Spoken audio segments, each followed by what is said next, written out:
bake bile, pa se u narodnu nošnju spremile, da bi u kolu zaigrale. A majka se stane sa strane, kao da je niko ne znade, pa sa strane viče: čija je ono rumenih lica, 100 dukata puno ima.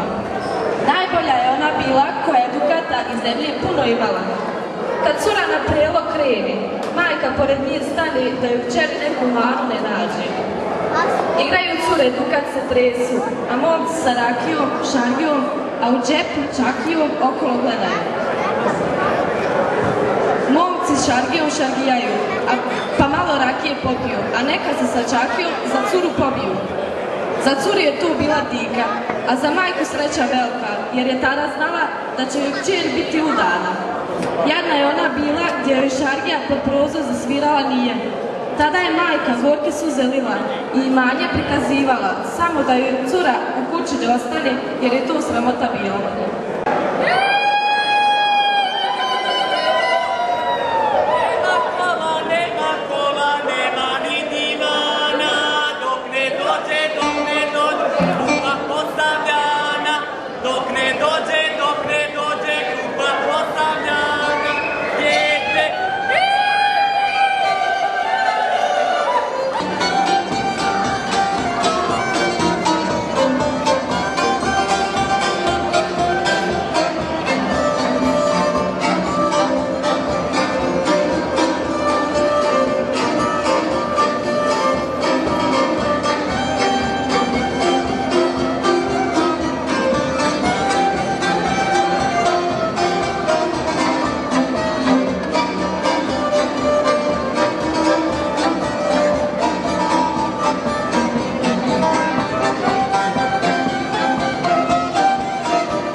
Thank you.